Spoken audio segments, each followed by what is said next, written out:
Hi friends, எல்லாருக்கும் வணக்கம்.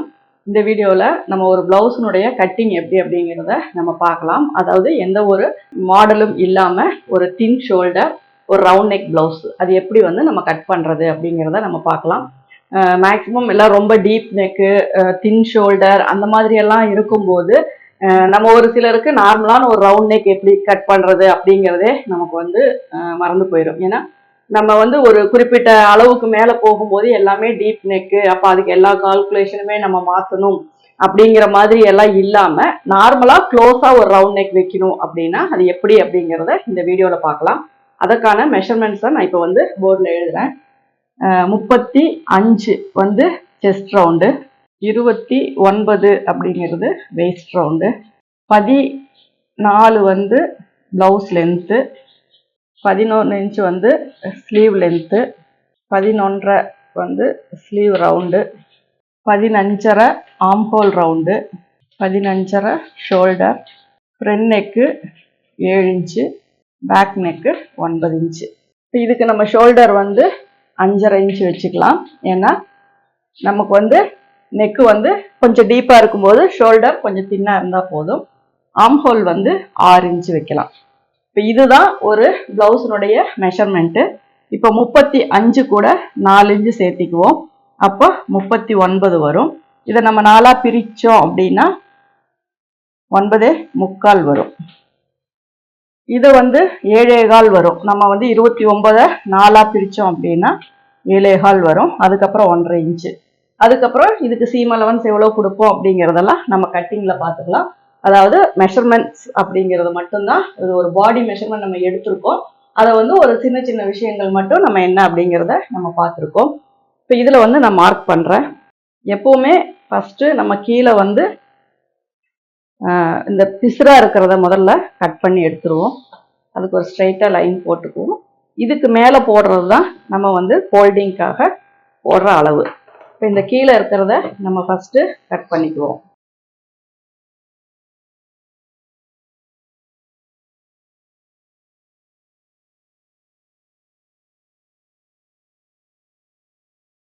இது வந்து 1.25 மீட்டர் கிளாத் வந்து நான் எடுத்திருக்கேன். இதை தண்ணியில் வாஷ் பண்ணிவிட்டு நல்லா நீட்டாக இழுத்து எல்லா கரை பகுதி 4 சைடும், அதாவது இந்த லென்த்தும் 2 சைடும் ஒரே மாதிரி இருக்கணும். அதே மாதிரி செல்வெஜும் 2ம் ஒரே மாதிரி இருக்கணும். அந்த அளவுக்கு நம்ம இழுத்து அதை வந்து அயன் பண்ணணும். அதாவது நம்ம நார்மலாக ஒரு கிளாத் எப்படி இருக்குமோ அதே மாதிரி நம்ம வாஷ் பண்ணினதுக்கு அப்புறம் அந்த கிளாத்தை நல்லா இழுத்து நீட்டாக வச்சு அயன் பண்ணணும். அதாவது காட்டன் மெட்டீரியலை பொறுத்த வரைக்கும் அப்படிதான் நம்ம பண்ணணும். அதுக்கப்புறம் இதனுடைய கீழே இருக்க எக்ஸ்ட்ரா பிசுறு அன்னீவனா இருக்கிற இதை வந்து நம்ம கட் பண்ணிட்டோம். அதுக்கப்புறம் நான் ஒரு மார்க் போட்டிருக்கேன் இல்லைங்களா, இந்த மார்க் வந்துட்டு நம்ம கீழே எவ்வளோ துணி நம்ம மடிக்கிறோமோ, அதாவது ஃபோல்டிங் அல்லது அடிச்சு திருப்புறதுக்கு எவ்வளோ கிளாத் வேணுமோ அந்த அளவுக்கு நான் வச்சிருக்கேன். இது நமக்கு துணி கம்மியா இருந்துச்சுன்னா இதை 1/2 இன்ச்சு கூட நம்ம வச்சுக்கலாம். துணி அதிகமா இருந்துச்சுன்னா இன்னும் கொஞ்சம் சேர்த்து வச்சு கூட உள்ள திருப்பும் போது கொஞ்சம் மொத்தமா இருக்கும். அதனால உள்ள எவ்வளோ வேணுமோ அது உங்க விருப்பப்படி நீங்க கொடுத்துக்கலாம். இப்போ இதுல வந்து ஃபர்ஸ்ட் உயரம் எவ்வளோ அப்படின்னா 14 இன்ச்சு. இப்போ இங்க கீழே மடிக்கிறதுக்கான அளவு நம்ம கொடுத்தாச்சு. அதுக்கப்புறம் இங்க நம்ம மேல ஷோல்டருக்காக ஒரு 1/2 இன்ச்சு. ஷோல்டருக்காக அப்படின்னு சொல்றோம் அப்படின்னா ஷோல்டர் வந்து ஃப்ரண்ட் அண்ட் பேக் ஜாயின் பண்ணும்போது 1/2 இன்ச்சு நம்ம தையல் போடுவோம். அதுதான் ஷோல்டர் ஜாயிண்ட் அப்படிங்கிறது. அதை வந்து நம்ம 14.5 இன்ச்சு. அப்போ இங்க 1/2 இன்ச்சு போச்சு அப்படின்னா நமக்கு ஆக்சுவலா நம்ம பாடி மெஷர்மெண்ட்டுக்கு 14 இன்ச்சு நமக்கு வந்துடும். இப்போ இதுல வந்து நம்ம ஒரு லைன் போட்டுக்கலாம். இங்கேயும் 14.5, இங்கேயும் 14.5, இந்த அளவு வச்சுக்கோங்க. அதுக்கப்புறம் ஃபர்ஸ்ட் 1 2 3 கூட நீங்க ஸ்டெப் போட்டுக்கோங்க. ஃபர்ஸ்ட் கீழே வந்து நம்ம ஒரு லைன் மார்க் பண்ணியிருக்கோம். அப்போ அதுல இருந்து மேல 2வது ஸ்டெப் வந்துட்டு உயரம் வந்து மார்க் பண்ணியிருக்கோம். அடுத்தது 3வது பார்த்தீங்க அப்படின்னா ஷோல்டருக்கு நான் 5.5 இன்ச்சு வந்து மார்க் பண்றேன். அதுக்கப்புறம் அதுல இருந்து உயரம் வந்து 6 இன்ச்சு வந்து நான் மார்க் பண்றேன். இந்த பாயிண்ட் தான் எல்லாத்துக்குமே நம்ம கால்குலேஷனுக்கு. இதுல இருந்து தான் நம்ம ஃபர்ஸ்ட் 5.5 இன்ச் அப்படிங்கிறது ஷோல்டர் அளவு. அதுல இருந்து கீழே வந்து ஒரு 1/2 இன்ச்சு சேர்த்து 6 இன்ச்சு மார்க் பண்றேன். இது வந்து ஆர்ம் ஹோல்னுடைய உயரம். இதை வந்து நம்ம லைன் போட்டுக்கலாம். கரெக்டாக அந்த லைன் வந்து கரெக்டாக இருக்கணும். இங்கே என்ன அளவு இருக்கோ 5.5, இங்கேயும் 5.5, இங்கேயும் 5.5. இந்த ஸ்ட்ரெயிட் லைன் வரணுங்கிறதுக்காக தான் இந்த மார்க் போடுறோம். இப்படி வந்து உங்களுக்கு இது ஸ்ட்ரைட்டாக இருக்கணும். அப்போ தான் இந்த இடத்துல நம்ம போடுற ஆர்ம் ஹோல் நமக்கு கரெக்டாக வரும். அதனால அதை முதல்ல கரெக்ட் பண்ணிக்கோங்க. இப்போ இந்த இடத்துல தான் நான் வந்து செஸ்ட் ரவுண்டு மார்க் பண்ணுறேன். அதாவது இந்த ஆர்ம் ஹோல் எந்த இடத்துல கனெக்ட் ஆகுதோ அந்த இடத்துல தான் நான் வந்து செஸ்ட் ரவுண்டு மார்க் பண்ணுறேன். செஸ்ட் ரவுண்டு வந்து நம்ம கால்குலேஷன் போட்டிருக்கிறபடி பார்த்தீங்கன்னா 9.25. அப்போ அந்த 9.25 வந்து இதில் நான் மார்க் பண்ணுறேன். அதுக்கப்புறம் ஒரு 1.5 இன்ச்சு வந்து நான் சீம் அலவன்ஸ் மார்க் பண்ணுறேன். இப்போ இது உங்களுக்கு புரியும். ஃபர்ஸ்ட் ஸ்டெப்பு கீழே லைன் போட்டாச்சு, ரெண்டாவது உயரம் மார்க் பண்ணியாச்சு, மூணாவது ஷோல்டர் மார்க் பண்ணியாச்சு, நாலாவது ஆம்ஹோல் உயரம் மார்க் பண்ணியாச்சு.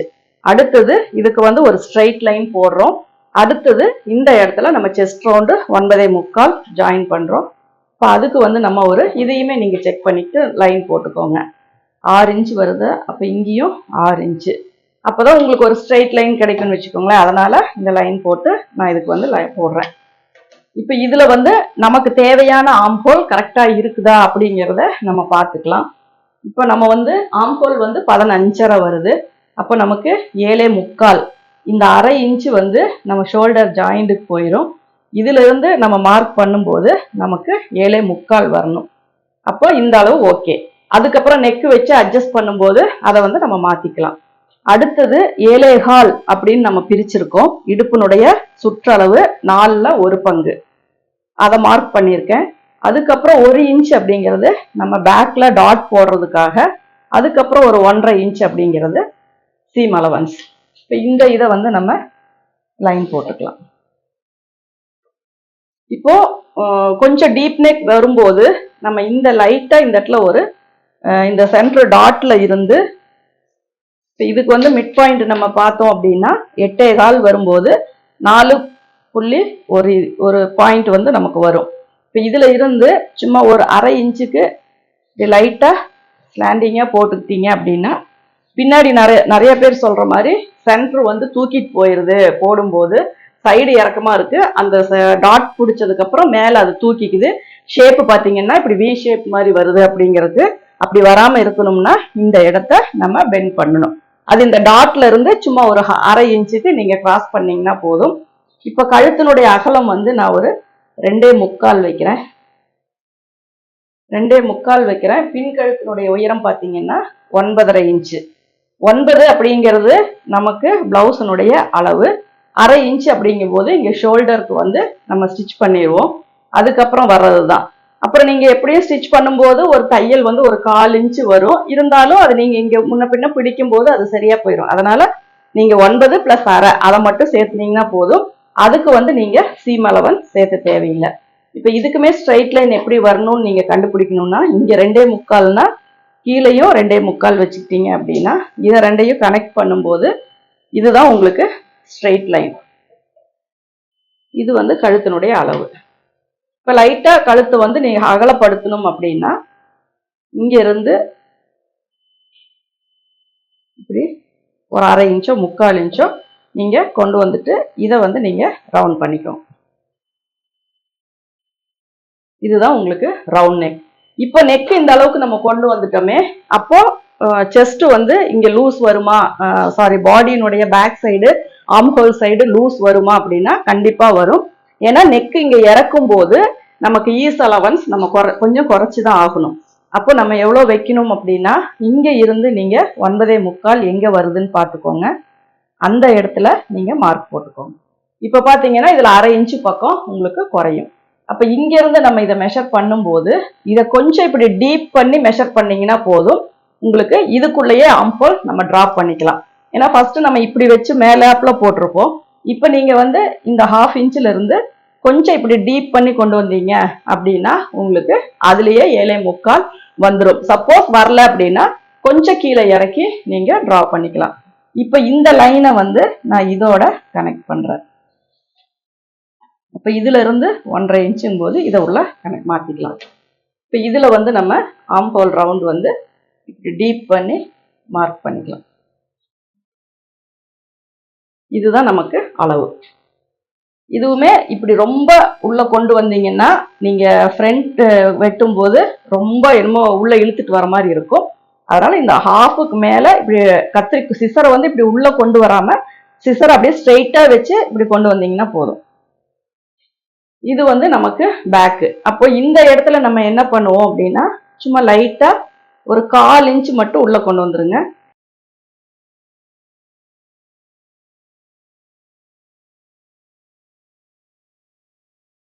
ஷோல்டர் வந்து கொஞ்சம் ப்ராடா வேணும் அப்படின்னா இது இப்படியே இருந்துட்டு போட்டோம். சப்போஸ் தின் ஷோல்டரா வேணும், இப்போ உங்களுக்கு ஷோல்டர் வந்து ஒரு 2 இன்ச் இருந்தா போதும் அப்படின்னா சீம் அலவன்ஸ் சேர்த்தும் போது 3/4 இன்ச் சேர்த்தும் போது 2.25 வரும். அப்ப இங்க வந்து நீங்க வைக்கும் போது 2.25 இங்க வருது. அப்போ உங்களுக்கு 2 இன்ச் ஷோல்டர் வரும். இப்போ இது இருக்கிறதுனால 2.25 இன்ச் ஷோல்டர் வரும். அதுவுமே உங்களுக்கு நீட்டா தான் இருக்கும். ஏன்னா ப்ராட் ஷோல்டரா வேணும் அப்படின்னா இந்த அளவுக்கு வச்சுக்கோங்க. ஏன்னா எல்லாம் இப்ப தின்னா வேணும்னா இதை நீங்க இன்னுமே உள்ள கொண்டு வரலாம். இது வந்து இந்த அளவுக்கு தான், ஒரு 1/4 இன்ச்சுக்கு தான் நான் அட்ஜஸ்ட் பண்ணியிருக்கேன். இந்த சைடு தின் ஷோல்டரா வேணும்னா நீங்க அட்ஜஸ்ட் பண்ணுங்க, இல்லாட்டினா இதை அப்படியே விட்டுருங்க. இப்ப இதை வந்து நம்ம கட் பண்ணலாம்.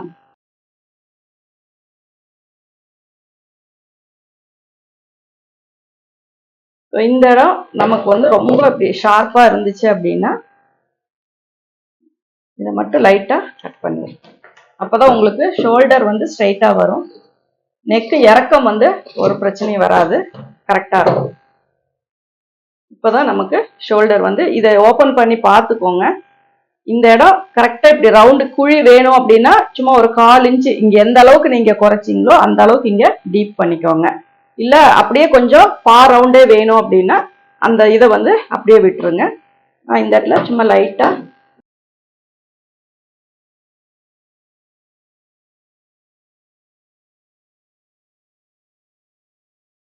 இப்ப இதை வந்து நம்ம ஆம்ஹோல்னுடைய ரவுண்டை மறுபடியும் செக் பண்ணிட்டு நாச் போட்டுக்கலாம்.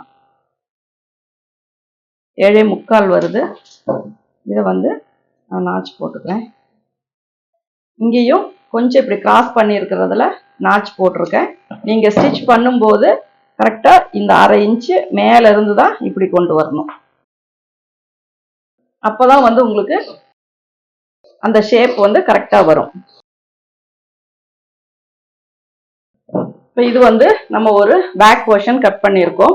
அதாவது உங்களுக்கு ஒரு பேக் தட்டுல என்னென்ன அட்ஜஸ்ட்மெண்ட் வந்து இப்போ நெக்கு வந்து கொஞ்சம் டீப்பா இருக்கு. அப்ப அதுக்கு என்னென்ன சேஞ்சஸ் பண்ணணும், ஷோல்டர் சைடு வந்து அதாவது armhole side, back armhole side 1/2 inch உள்ள தள்ளி நான் வந்து நாச் போட்டிருக்கேன். இப்போ இங்க இருந்து நீங்க மெஷர் பண்ணும்போது உங்களுக்கு செஸ்ட் ரவுண்ட் கரெக்டா வரும். அதே மாதிரி இங்க மேல ரொம்ப இப்படி கிராஸா இருந்தது அப்படியே வச்சு ஜாயின் பண்ணோம்னா ஃப்ரண்ட்லயும் பேக்லயும் நெக் வந்து ஷார்ப்பா தூக்கிட்டு இருக்கும், அதாவது டீப் நெக் பண்ணும்போது மட்டும். அதனால அதை கொஞ்சம் கரெக்ஷன் பண்ணணும். அதுக்கப்புறம் 1/4 இன்ச் வந்து கொஞ்சம் உள்ள தள்ளி அதுக்கப்புறம் நம்ம ரவுண்ட் போட்டோம். இங்க வேணும்னா உங்களுக்கு 1/4 இன்ச் உள்ள தள்ளலாம். தின் ஷோல்டரா வேணும் அப்படின்னா மட்டும், ப்ராட் ஷோல்டரா வேணும் அப்படின்னா நீங்க இதை அப்படியே கூட விட்டுக்கலாம். இப்ப இந்த சேஞ்சஸ் எல்லாம் நீங்க பார்த்தா உங்களுக்கு வந்து ஒரு பேக் ரவுண்ட் நெக் எப்படி கட் பண்றது அப்படிங்கிறது இந்த வீடியோல உங்களுக்கு தெரியும். இதனுடைய தொடர்ச்சியா பக்கம் எப்படி கட் பண்றது அப்படிங்கிறத நம்ம அடுத்த வீடியோல பார்க்கலாம். இந்த வீடியோ உங்களுக்கு பிடிச்சிருந்தா லைக் பண்ணுங்க, ஷேர் பண்ணுங்க. Thank you viewers.